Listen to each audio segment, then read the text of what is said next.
서울중앙성결교회 이만신 목사님의 아내 이정말 사모님은 인생사 어떤 문제도 하나님 앞에만 가져가면 사랑의 붕대로 감싸주시고 해결해 주신다고 하시네요. 목회 40년 동안 경험하신 놀라운 은혜 전해드립니다. 내가 젊은 시절 병원에서 간호사로 근무할 때 한 남자가 구원 신청을 해왔다. 어느 부잣집 어른에게 주사를 놓으러 간 적이 있었는데 그 집 맏아들이 나를 보고는 쫓아다니며 데이트 신청을 했다. 부잣집 아들의 키도 크고 미남인데다 대학을 나와 전주에서 고등학교 교사를 하고 있는 당시로선 아주 1등 신랑감이었다. 나도 처음엔 괜찮은 상대라 생각했지만 그는 그리스도인이 아니었다. 그래서 어쩔 수 없이 청혼을 단호히 거절했다. 전 예수 믿는 사람으로 믿지 않는 사람과는 절대 결혼할 수 없습니다.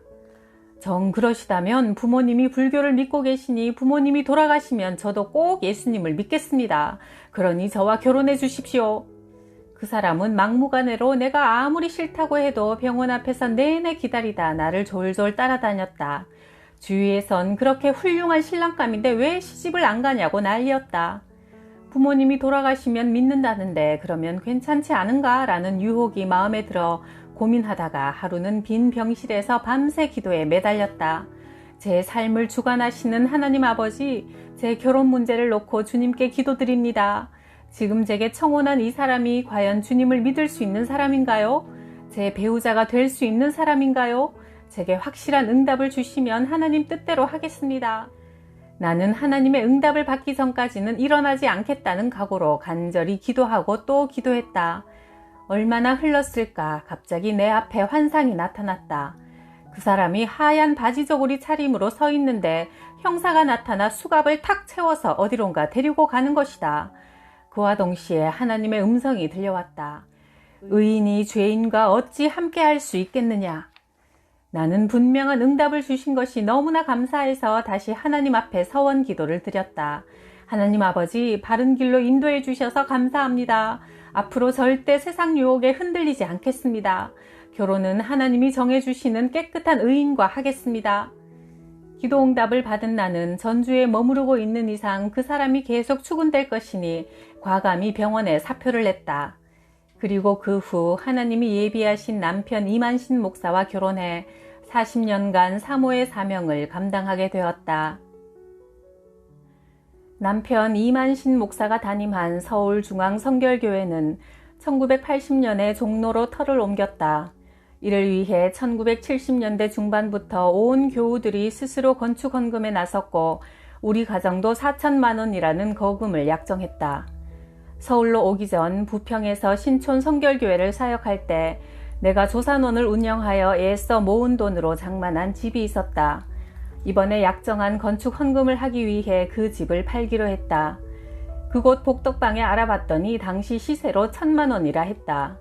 며칠 후 매입할 임자가 나타났다.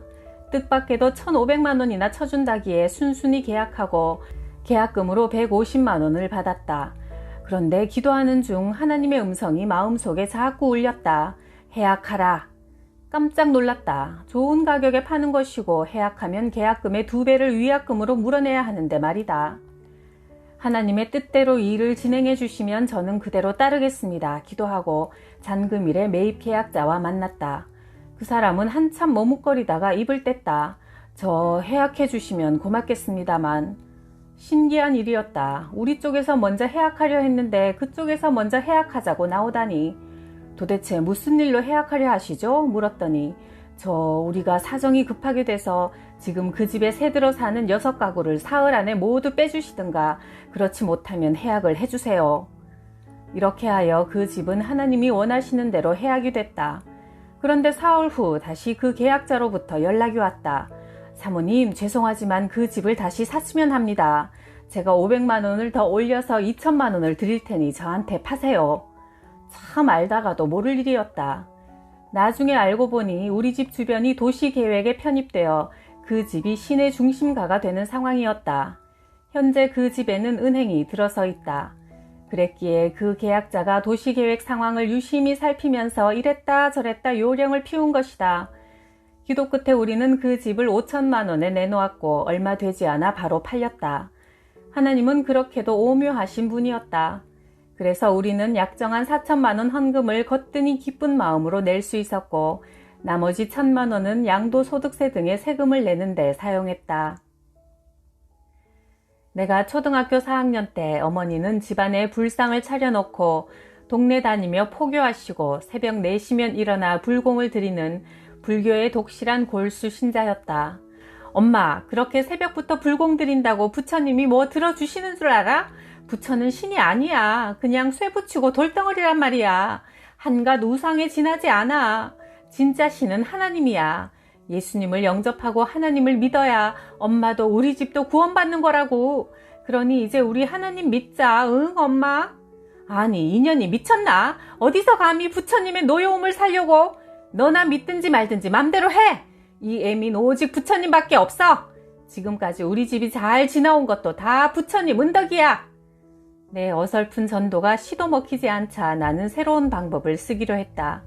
새벽 4시면 일어나는 어머니를 따라 나도 정확히 4시에 일어나 어머니가 연부를 외우면 나는 기도했고 또 주일 예배에서 들은 설교를 무작정 어머니에게 듣든지 안 듣든지 전했다. 그래도 어머니는 끄떡하지 않았다.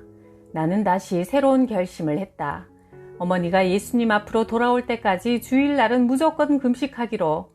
평일은 학교에 가야 되니 할 수 없고 주일은 아침부터 저녁까지 새끼 몽땅 금식했다. 그러자 어머니가 조금씩 당황하기 시작했다. 이년아, 넌 예수를 믿어도 그렇게 별나게 믿냐? 그런다고 흔들릴 애미가 아니니 밥은 먹어가면서 해, 이 지독한 년아. 엄마, 난 예수님 믿어서 천국 가고 엄마는 우상을 섬겨 지옥 가는 걸 나는 도저히 볼 수 없어요. 난 죽어도 좋아요. 엄마가 예수님을 믿을 때까지 끝까지 금식하며 버틸 거니까. 나는 꿋꿋이 금식을 해나갔다. 암만 배가 고파도 아무리 욕을 먹어도 아무리 핍박을 당해도 이를 악물고 금식을 지켰다. 그러기를 3년, 국민학교 4학년 때부터 6학년 때까지 이어가자 드디어 어머니가 두 손을 들고 말았다. 그래, 이 애미가 졌다. 내가 교회에 나가볼 테니 이제 그만하자. 할렐루야. 하나님은 어린 딸의 3년에 걸친 금식 기도를 마침내 들어주셨다. 그때부터 교회에 다니게 된 어머니의 신앙은 하루가 다르게 성장해 우리 팔남매와 친척들, 동네 사람들까지 다 전도했다. 나 역시 새벽에 제일 먼저 일어나 온 동네를 청소하고 이웃집 아기들을 돌봐주고 일손이 부족한 집에 농사일도 거들어주며 복음을 전했다. 제가 이렇게 열심을 내는 것은 하나님께서 용기를 주시고 힘을 주셔서 하는 거예요. 그러니 어르신도 이제 예수님을 믿으세요. 그래서 구원받아 축복받고 천국에 가셔야죠. 그려 정말이 너를 봐서라도 내가 교회에 한번 나갈 것이요. 그렇게 동네 어른들이 한 분, 두 분 교회에 나오기 시작해 전라북도 완주군 고산면 남봉리에 마침내 교회가 세워지게 되었고 어머니는 권사까지 되셨다. 의사 부인인 여집사가 교회 다닌 지 8년이 됐는데도 걸핏하면 주일에 빠지곤 했다. 그래서 한 번은 그 집사님을 위해 작정하고 기도했다. 하나님, 그 영혼을 불쌍히 여기소서. 이미 집사로 세운 지가 8년이 됐는데 주일을 제대로 지키지 못하니 그 영혼이 정령 알찬 알곡으로 거듭날 수 있도록 역사해 주옵소서. 며칠을 울면서 기도한 후 주일날 그동안 두어 달이나 소식도 없던 그 집사님이 예배 전에 나를 찾아왔다. 사모님, 제가 잘못했습니다. 용서해 주세요. 아니, 무슨 일 있어요? 어젯밤 사모님이 제 꿈에 나타나셔서 막 야단을 치시지 뭐예요. 집사가 되어가지고 어떻게 주의를 범할 수 있냐며 얼마나 호통을 치시는지 제가 놀라서 깨어나 즉시 회개했습니다. 그동안의 제 잘못을 용서해 주세요. 내가 웃으며 말했다. 제가 그동안 집사님을 위해 줄곧 기도했더니 하나님께서 제 기도를 들으시고 저를 집사님의 꿈속에 등장시키셨나 보네요. 그랬군요. 사모님, 저를 위해 기도해 주셔서 정말 고맙습니다. 이제 정신을 차렸으니 주일 성수하며 열심히 직분에 충성하겠습니다. 어휴, 도리어 제가 고맙네요. 하나님께서 집사님을 크게 쓰실 모양이니 주의 일을 열심히 해보세요. 하나님께서 더 큰 축복을 준비하고 계실 테니까요. 이처럼 우리의 기도는 절대 헛되지 않다. 반드시 응답이 온다. 이 집사님은 이때부터 완전히 영적으로 깨어나서 주일은 물론 매일 새벽 기도에도 빠짐없이 나오더니 몇 년 후 권사가 되었다. 이러니 기도하는 맛이 나지 않겠는가? 내가 간절히 기도하면 하나님께서 응답하시고 또 그 응답을 통해 하나님이 영광 받으시니 얼마나 기쁜가. 그러니 기도 안 할 수가 없다. 기도만큼 재미있는 일이 없다. 하나님이 기도에 안 된다 거절하시는 것도 응답 중 하나다. 남편이 교회를 개척하고 목회할 때 큰아들이 태어났는데 사과 하나로 끼니를 때우며 힘들게 살 때라 출산하고 보니 영양 부족으로 아기 다리가 개구리같이 오그라 붙어 있었다. 먹일 게 없어 미군 부대에서 나오는 연유를 최대한 묽게 타서 먹였더니 2년 만에 소아마비가 되고 말았다. 발육이 안 돼 말라 비틀어진 다리를 하고 있는 그 아이를 들쳐업고 안 다닌 병원이 없었다. 용하다는 한의사도 많이 찾아다녔지만 아무 소용이 없었다. 나는 아이의 다리를 고쳐달라고 40일 금식 기도를 하며 하나님의 능력을 보여달라고 간절히 기도했지만 이번에는 묵묵부답이셨다. 답답하고 섭섭했다. 하나님께 영광 돌리며 살려고 애쓰는데 왜 내게 그런 고통을 주시는지 도무지 알 수 없었다. 게다가 아이가 20살 되던 해 병을 앓다가 갑자기 죽고 말았다. 소아마비 장애가 있긴 했지만 더없이 착하고 건강한 아이였다. 우리가 서울중앙선결교회에 부임하자 아이는 아버지 목회에 지장이 된다며 저 혼자 따로 다른 교회에 다녔다. 아버지가 부흥사로 신유은사도 있으셔서 많은 병자를 고치시는데 당신 아들이 소아마비라고 하면 신자들이 어떻게 생각하겠어요?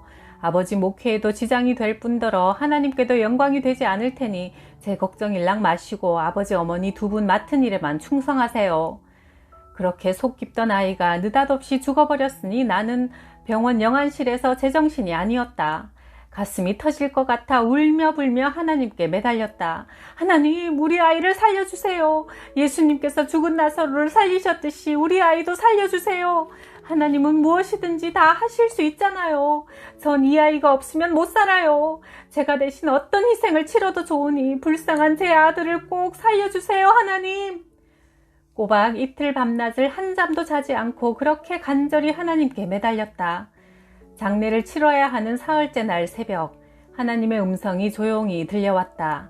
사랑하는 딸아, 너에게 가시로 주었던 것을 이제 뽑아간다.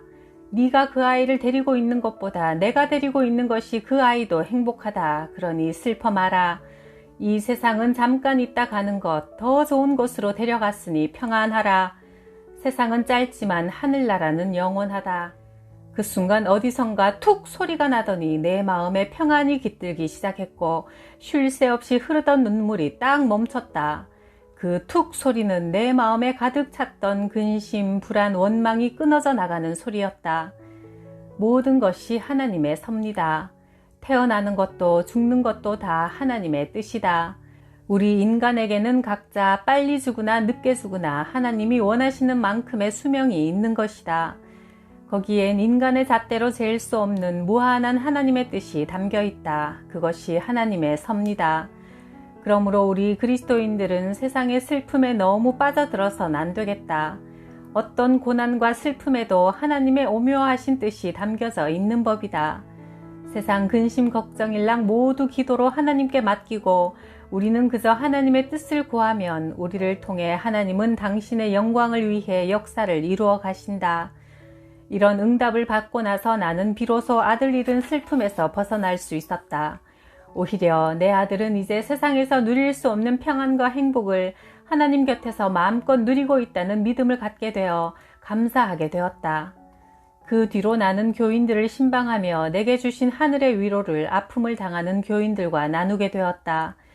교인들 가정에는 별별 경우가 다 있다. 장애인 자식을 둔 가정, 자녀를 먼저 떠나보낸 가정, 고부간에 불화가 있는 가정, 사업이 망한 가정 등등.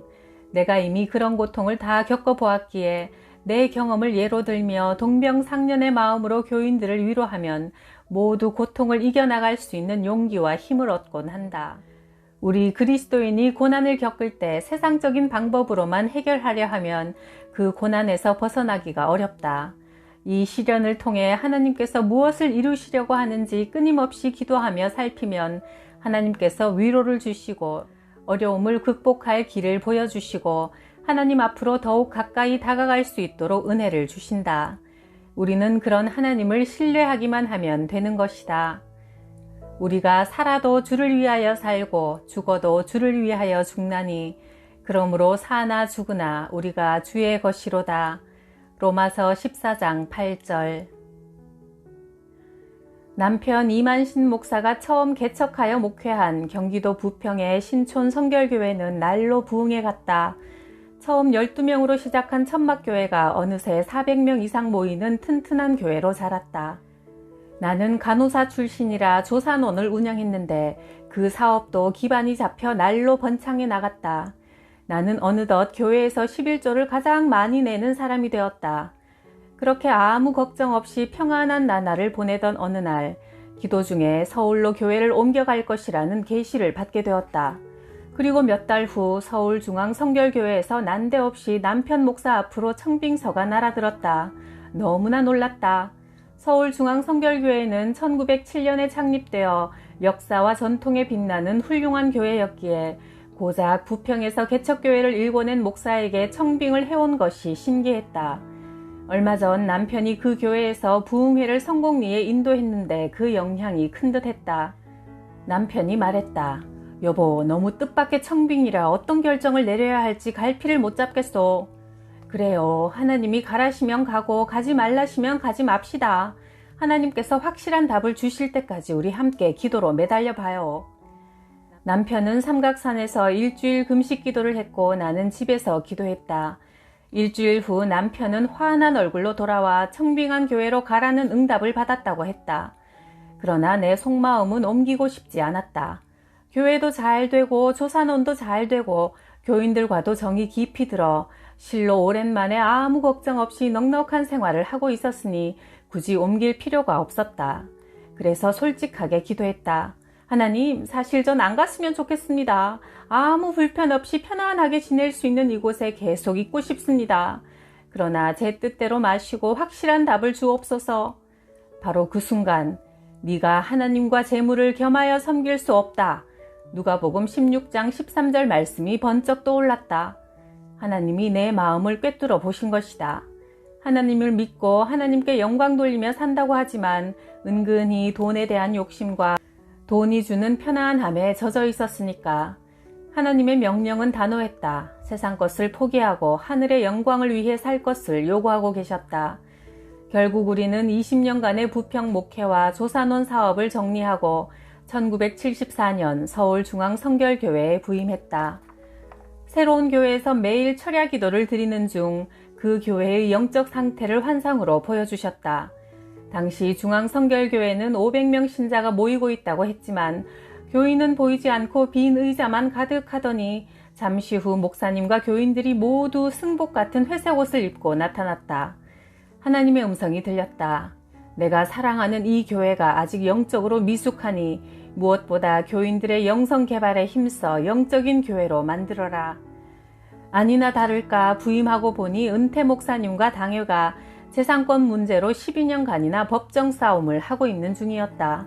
소송은 지방법원, 고등법원을 거쳐 대법원에 계류 중이었는데 여전히 해결의 기미는 보이지 않고 있었다.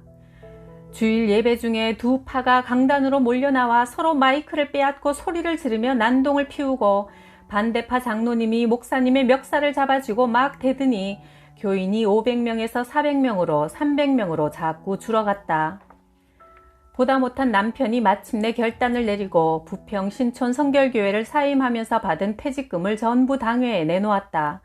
우선 이걸로 급한 문제를 먼저 해결합시다. 그리고 나는 필사적인 기도에 들어갔다. 하나님, 저희에게 닥친 이 시련을 거두어 주옵소서. 하나님의 뜻을 받들어 부임했지만 저희는 말할 수 없는 시련에 고통당하고 있습니다. 속히 이 시련에서 벗어날 수 있도록 저희에게 지혜를 주시고 용기를 주시고 소망을 주옵소서.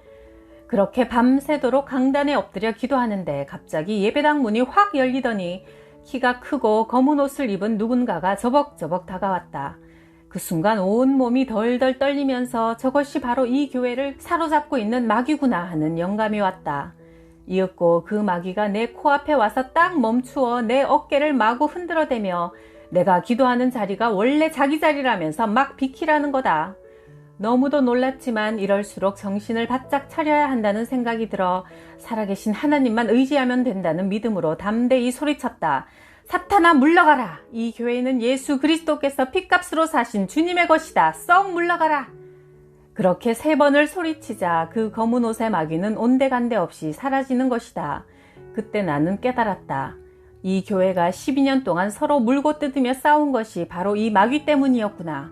교인들이 기도하지 않으니 마귀가 설쳐댔구나. 그러니 이 교회가 아무리 오랜 역사를 갖고 있어도 빈 의자만 보였고 교인들 전체가 회색 옷을 입고 있었던 거야. 그 후 무서운 시험은 끝났다. 300명으로 줄었던 교인 수가 그 해 말 다시 원상 복구되었고 다음 해 배가 되어 1000명이 되면서 교회는 급속도로 부흥되고 축복의 문이 활짝 열렸다. 1980년에 중앙성결교회는 무교동에서 종로 6가로 터를 옮겨 어느새 10,000명 성도가 되었다. 시험을 참는 자는 복이 있도다. 이 시험에 옳다 인정하심을 받은 후에는 주께서 자기를 사랑하는 자들에게 약속하신 생명의 면류관을 얻을 것이라. 야고보서 1장 12절 말씀대로 시험은 축복을 주시기 위한 대전제였던 것이다. 어느 목사님의 아내를 상담한 적이 있다. 사모님, 요즘 정말 창피하고 분해서 살고 싶지도 않아요.